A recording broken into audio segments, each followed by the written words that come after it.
Olá, muito boa tarde. Nosso terceiro momento do programa Tardear de hoje, desse 18/1 de 2025, muito bem esperado. Já está aqui do meu lado, Sibela, apresenta a nossa entrevistada das 15 de hoje. A professora Jasmine Ribeiro Malta é professora efetiva da Universidade Federal do Piauí, designer de interiores, artista visual, bailarina, escritora e técnica em cerveja artesanal, casada, mãe de 3 filhos e agente de cultura. É coordenadora do SALIP e membro fundadora da Associação de Jornalistas e Escritores do Brasil, Coordenadoria Piauí. Muitíssimo obrigado a fazer parte desse prazer de estar esse momento com a gente.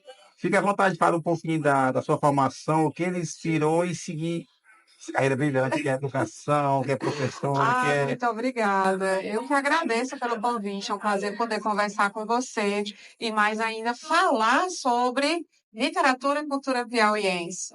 Bom, eu sou professora da Universidade Federal do Piauí, sou formada em letras, em artes visuais e design de interiores, né? Fiz depois um técnico em cervejaria artesanal. E o trabalho que a gente desenvolve voltado para a educação é valorização e conhecimento sobre o nosso estado, sobre a identidade do piauiense. Então, a pesquisa, vamos dizer assim, o mergulhar na parte acadêmica e científica dentro da universidade faz com que eu dê mais espaço aos meus alunos para terem uma formação não só de qualidade, mas também de segurança, para eles conhecerem. E o que eu procuro fazer fora das paredes da universidade é trazer ao piauiense e a também as pessoas de fora um entendimento sobre a nossa produção literária, nossa produção cultural e artística. E a leitura é onde tudo começa, né? Onde tudo começa. O processo da leitura, eu costumo dizer para os alunos que ele é uma prática, é como atividade física. Você precisa colocar no seu cotidiano, no seu dia a dia. Seja do processo mais simples, de um livro pequeno, poucas páginas, daquilo que você está lendo no dia a dia, mas ela precisa estar nas suas atividades cotidianas. Para desenvolvimento de vocabulário, para questão da imagem, segurança, conhecimento e formação. Então, quando eu trabalho literatura com os meus alunos, eu trabalho sempre na perspectiva de que nós somos pessoas que formam pessoas. E essa formação tem que passar por onde? Pela leitura.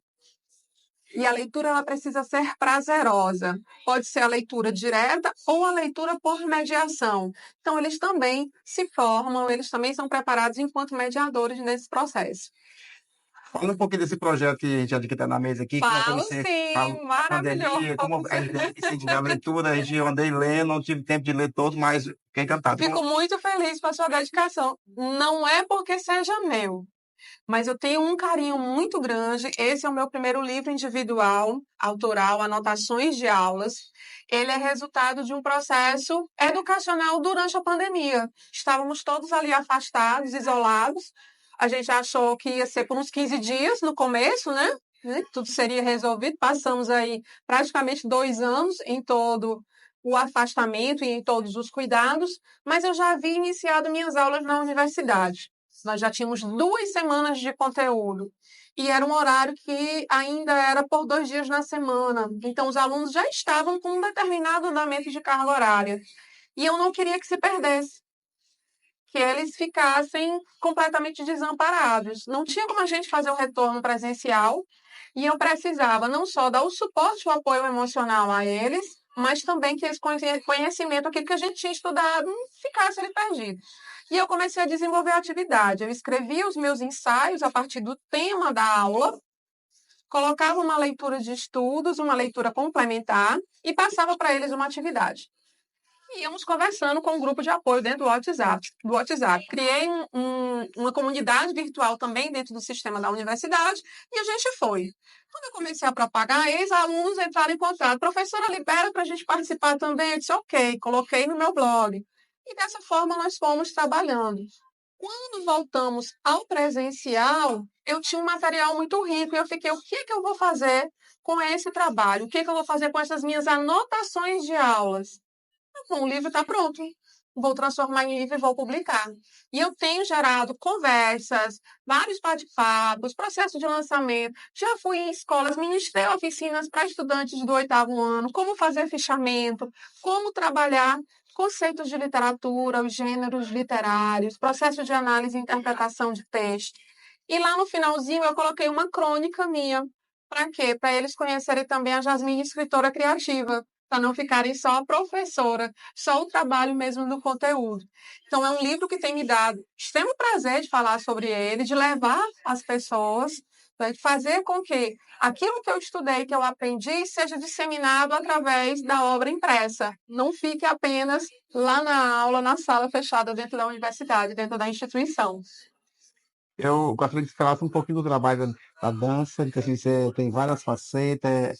Como é que se vê no meio da dança? Eu vi um vídeo seu dançando com aquela A espada. espada, eu amo dançar com a espada. Achei que, como é que. Vamos para dança também.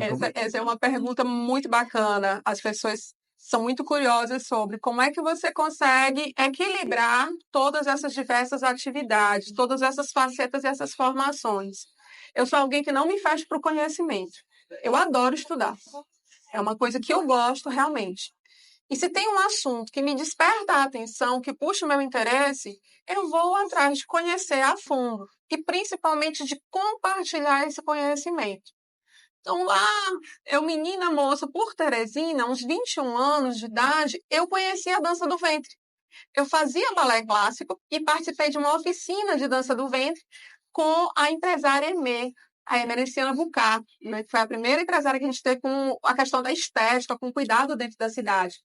E a partir dessa oficina, ela formou um corpo de baile folclórico para jantares da comunidade árabe, para apresentações, determinadas exibições, e eu me apaixonei, eu me encantei completamente. Só que eu já estava mergulhada no curso, na minha graduação em letras, e aí logo em seguida comecei a ir para a sala de aula e deixei isso quietinho. Em 2015 eu resolvi retomar, mas eu retomei com a seriedade de não só dançar, mas também compartilhar essa experiência, porque a dança do ventre ela é muito democrática. Ela é para todo o corpo, ela é para todas as mulheres, ela é para todas as idades.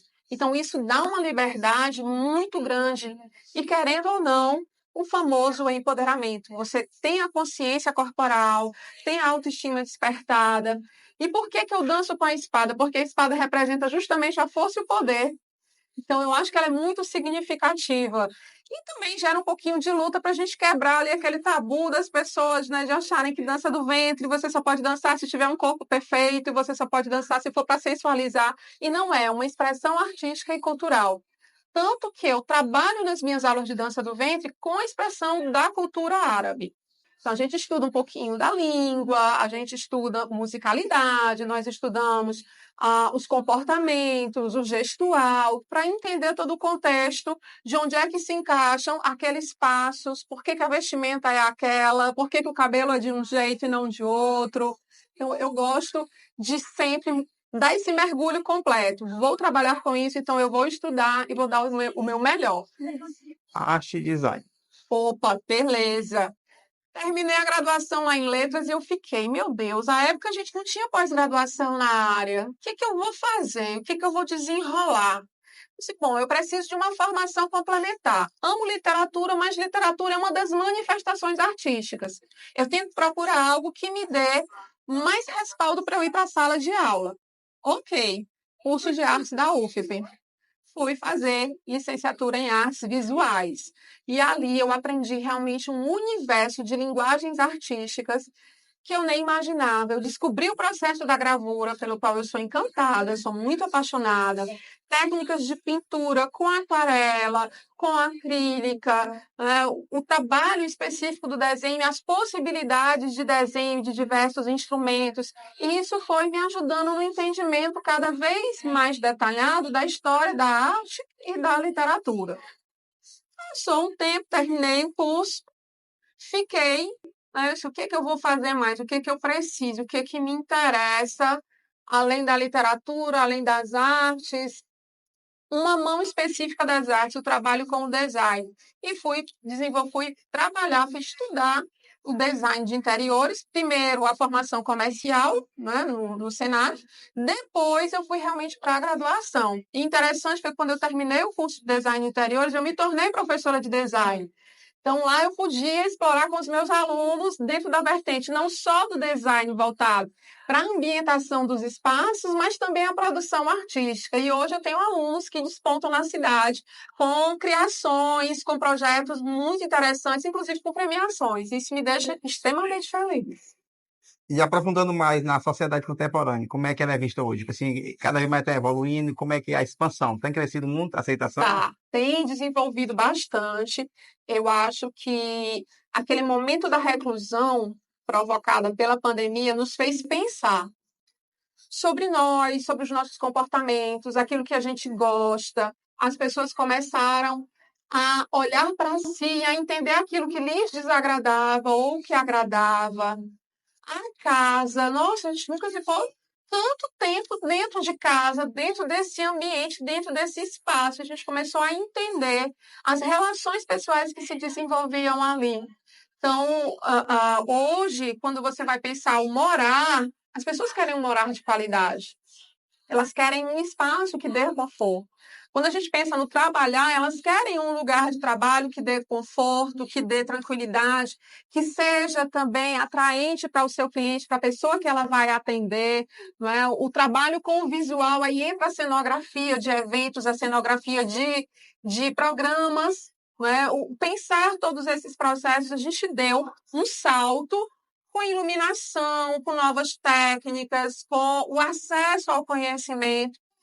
E voltando a ligar isso com a educação, nós saímos de um momento em que o livro ali 2019, o material impresso, ainda era a única fonte confiável de informação. E hoje o que a gente tem, não só a tecnologia, mas redes sociais, nós temos também o acesso a plataformas, a diversos sites que trazem um conhecimento e trazem uma rapidez de acesso informativo. Então, o que nós vamos ter hoje desse avanço é como nos adaptaremos a esse avanço e como é que a gente vai encaixar tudo isso no nosso dia a dia. Chegou uma pergunta para nós aqui: se você fabrica cerveja ou distribui conhecimento? Opa, fabrico sim. Agora, o mestre cervejeiro lá da cervejaria Ininga é o meu esposo, Norman Malda. Ele fez o curso técnico superior em cervejaria artesanal, então ele é o dono de boa parte das receitas, né? Inclusive, ele fez uma em minha homenagem quando eu completei 20 anos de carreira docente, né? Que é a Jasmine, que é uma Spark que chama bastante a atenção. Eu produzo junto com ele. Eu tenho sido mais a mão de apoio, de suporte, porque eu não quero que perca essa identidade, né? Mas a gente faz a cerveja assim, eu não só degusto, a gente tem cursos também de introdução à cultura cervejeira. Então, eu busco, da melhor maneira possível, pegar essas áreas de formação e de interesse, explorar e compartilhar. E esse processo de criação demora? Como é que é assim, o passo a passo? O da cerveja Sim. demora. Não é. Um dia um amigo meu perguntou, eu pensei que era igual a bolo. Eu disse, não.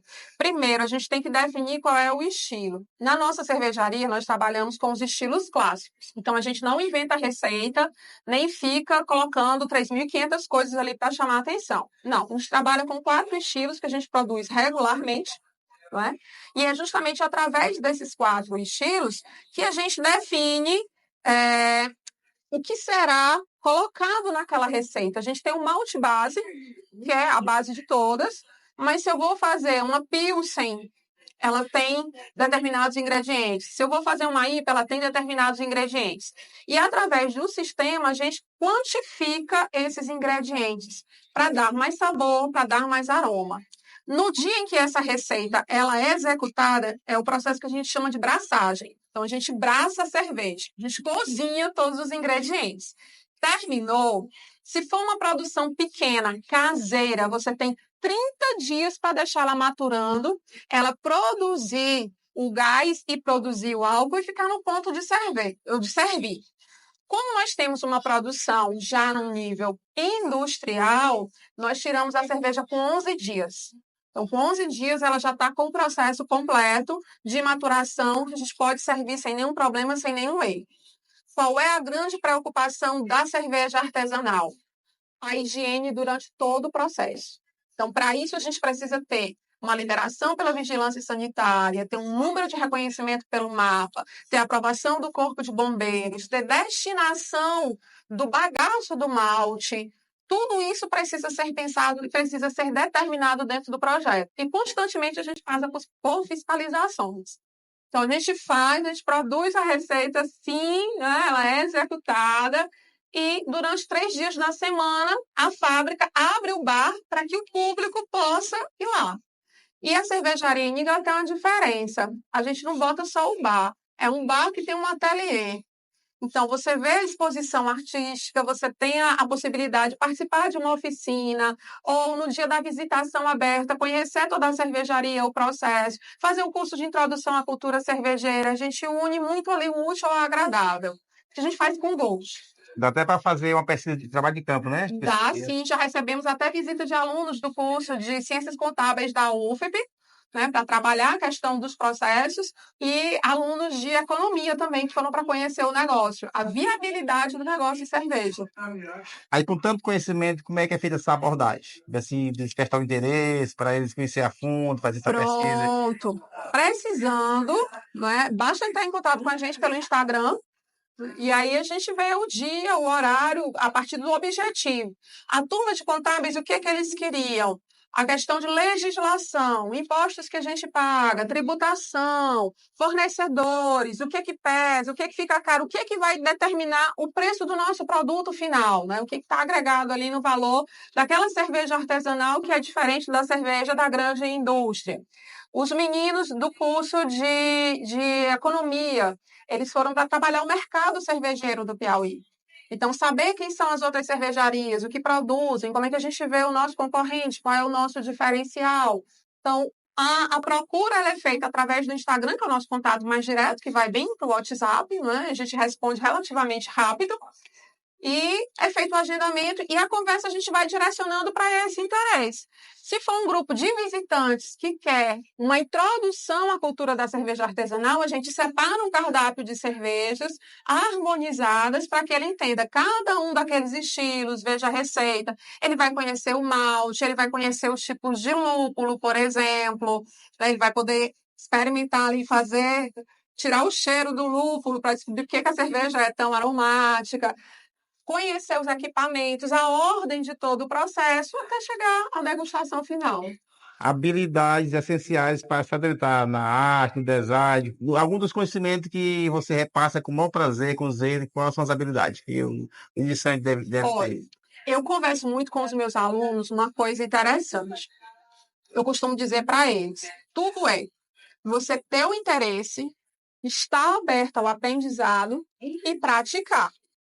Porque não é uma coisa mágica. Assim, a gente está na filinha lá em cima e o Todo-Poderoso vai dizendo: vou botar aqui uma pitadinha de habilidade para o desenho, uma pitadinha aqui para dança, uma pitadinha para cerveja, e tchan, a coisa acontece. Ou então um espírito que baixa e opa, é agora, vou fazer. Não é. É colocar isso no cotidiano. Então, quanto mais a gente pesquisa e estuda na área, mais vai ter informação e essa informação precisa ser repassada. Lembra da questão do exercício físico? Então, é colocar todo dia. A gente não chega na academia já pronto. A gente chega na academia para começar a praticar aquele exercício diariamente. Então, primeiro dia você sai cansado, no segundo dia você está com dor, no terceiro você já viu que melhorou a respiração e o sono, no quarto você já está se alimentando melhor. Com um mês você já não quer mais tirar aquela prática do seu dia a dia. Com o conhecimento é da mesma forma.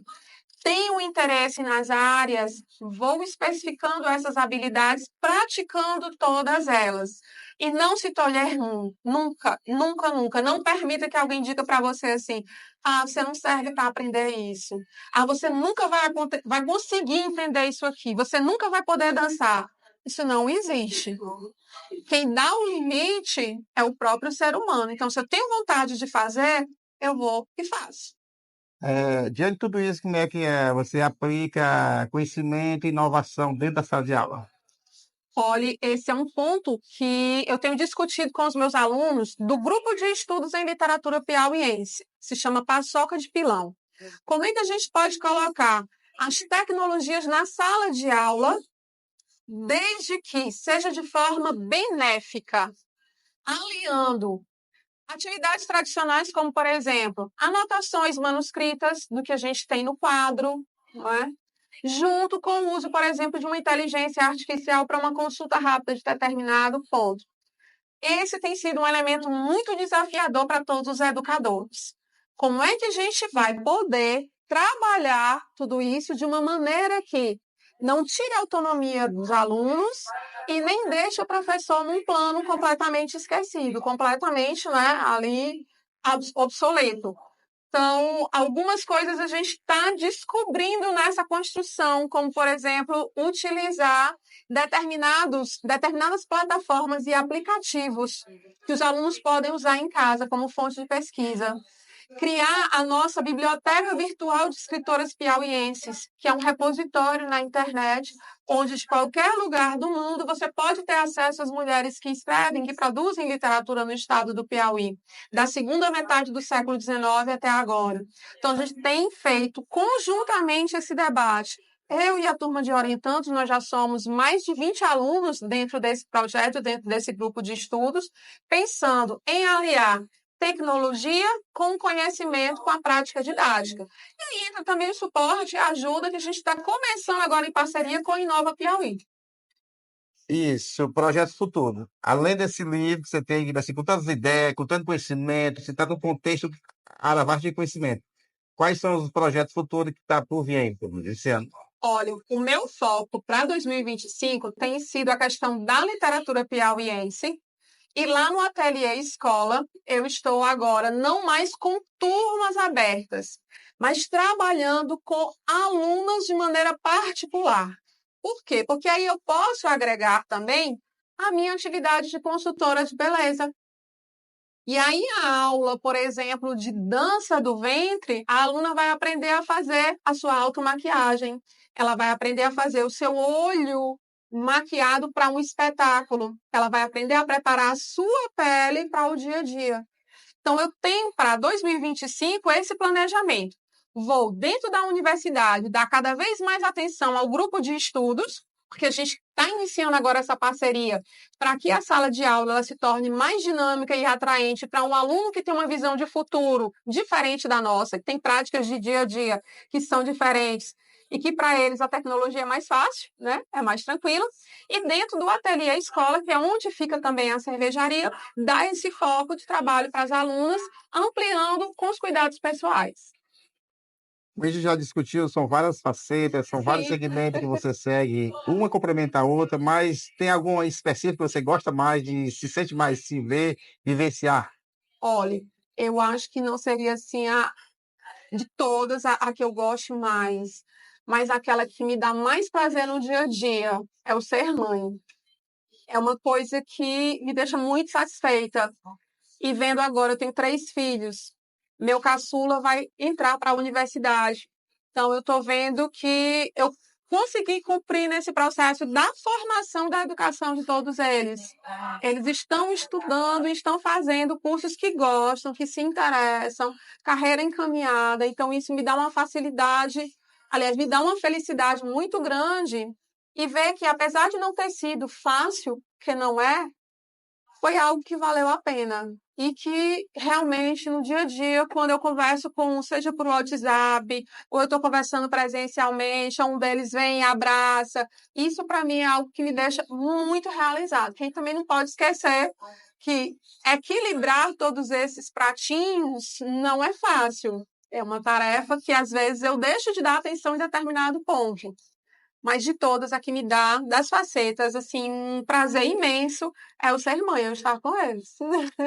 Tipo assim, como você se vê uma carreira brilhante, em pleno desenvolvimento, faria tudo de novo? Faria, com certeza. Assim, eu acho. E tem duas que eu complementaria que eu não consegui finalizar. Seria a graduação em História, porque trabalhar com História do Brasil é algo que me dá muito prazer. Eu não fiz a graduação em História, mas o meu doutorado é em História do Brasil Contemporâneo, mas eu queria ter passado por essa formação dentro da universidade, de conversar com professores, pensadores e pesquisadores da instituição. Eu só fiz um ano da graduação, terminei não levando adiante, Lá naquele final de letras, né, eu terminei optando mais por arte do que realmente por história. E outra coisa que eu iria, com certeza, terminar seria a graduação em Direito também. Eu acho que o trabalhar com as leis, trabalhar com a justiça, focando principalmente a justiça voltada para as mulheres, é algo que me interessa. Dê um conselho para quem vai iniciar agora, quem está migrando agora e vai começar um curso superior. Tipo assim, qual o mercado promissor que ele vai encontrar? Tipo assim, Perfeito. Não, primeiro, a gente está entrando num mundo diferente, né? Que você sai do ensino médio, em que você está acostumado, o professor está ali do seu lado dando apoio, dando suporte. Na universidade, o professor, ele é um meio para o conhecimento. Ele está ali para te dar um caminho. Você precisa ter a sua independência e a sua autonomia para se aprofundar nos assuntos. Mas o maior conselho é: não baixem a cabeça para as dificuldades. Não deixem que ninguém chegue e diga que você não é capaz de fazer aquela graduação. Professora, eu estou há 20 anos sem estudar, mas se você chegou aqui, é porque o espaço é esse. Você tem capacidade. Toca para diante. Professora, acabei o ensino médio, estou aqui no curso, mas eu estou com medo. Vai com medo mesmo. A gente amadurece dentro da universidade de uma maneira fantástica, é uma forma ímpar. Não é porque eu estou lá, não, mas eu acho que é realmente um momento em que você vai ver realidades diferentes das que você está acostumado. Você vai conviver com outras pessoas, é o momento da diversidade, é o momento de ver onde está realmente o PIB intelectual do nosso país. Então, não tenham medo, façam essa transposição, ela é segura, ela é boa, e se você fez uma escolha, sua família está lhe apoiando, vai em frente, vai sem medo. incrível. Muitíssimo obrigado. Oi. Que agradeço. A gente está muito esperando assim. A gente queria trazer assim, antes o Adalberto Rapaz, que fez a ponte, né? Que é um aluno seu, sempre fala Sim, tudo de você. maravilhoso. Ele queria estar presente, não foi possível, mas a gente estava negociando, até quando seu esse tempo, a gente só tem a agradecer que muita explicação, conhecimento de sobra que você tem para compartilhar com a galera, que o conhecimento, como diz Paulo Freire, né? É a troca, né? É a troca, ele só é vivo se você compartilhar. Não adianta de nada eu pegar tudo e guardar só para mim. Eu vou morrer, vou me acabar. E aí? E quando eu pego, por exemplo, o que eu desenvolvi dentro da graduação e a experiência que eu tive durante a pandemia e trabalho num livro como esse, a Jasmine Malta Material, quando eu morrer, passado alguns anos, não vai ter nenhum resquício. Material meu, não, nem unha, nem cabelo, nem nada. Mas o livro vai estar lá. O livro vai estar em circulação. O que eu aprendi vai continuar. Porque o que vale a pena é essa troca, é esse compartilhamento do saber. Guardar para si, ser egoísta, deixar só para mim, não vale a pena. Então, eu que agradeço mais uma vez pela oportunidade de poder sentar, conversar e a gente fazer essa troca, a gente ter esse compartilhamento também aqui. Muitíssimo obrigado. A gente vai. Eu vou lhe entregar essa caneca e, Cezinha, como nós combinamos, você vai voltar para cá e tocar a música para cantar para a gente aqui. Ai, que ótimo! Essa caneca. Obrigada. Aí ele vai voltar para cá. Super agradeço. Abra e veja aí se tem. Você sabe que eu faço coleção de canecas, né? Amo simplesmente. Ai, que linda! Sabrina, Adorei. Dá até a bailarinazinha. a gente pensou, projetou, Linda, eu andei vasculhando nasceu linda. o Instagram, o Facebook, essa é daqui mesmo, vai dar certo. Ah, perfeita, professora, artista, designer e escritora. É isso mesmo. Muito obrigada. Há uma chance da gente se encontrar. Há uma ponte pra nós dois em algum lugar. Quando homem e mulher se tocam no olhar, não há força que os separe. Há uma porta que um de nós vai ter que abrir. Há um beijo que ninguém vai impedir. Não vai. Quando homem e mulher se deixam levar, é fácil viver. mais a uma estação onde o trem tem que parar. Vou na contramão, te esperando pra voltar, pra poder seguir, sem limites pra sonhar. Pois é só assim que se pode inventar o amor. Cezinha pra não atardear. Muito obrigado pelo carinho. Puxa mais um aí. Mais Gostei. um. Só mais um. Mais um. Mais aí, sucesso, Cezinha.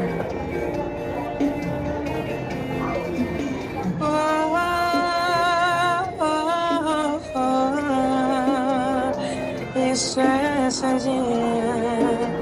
Programa Tardear. Vem comigo assim. Ela ligou terminando tudo entre eu e ela e diz que encontrou outra pessoa.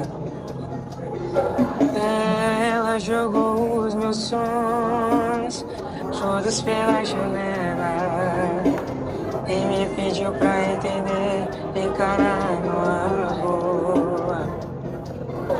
Como se meu coração fosse feito de aço, pediu pra esquecer os beijos e abraços, e pra me machucar ainda brigou comigo. Disse em poucas palavras, por favor entenda, o seu nome vai ficar na minha agenda, na página de amigos. E aí? Como é que eu posso ser amigo de alguém que eu tanto amei? Se ainda existe aqui comigo tudo dela e eu não sei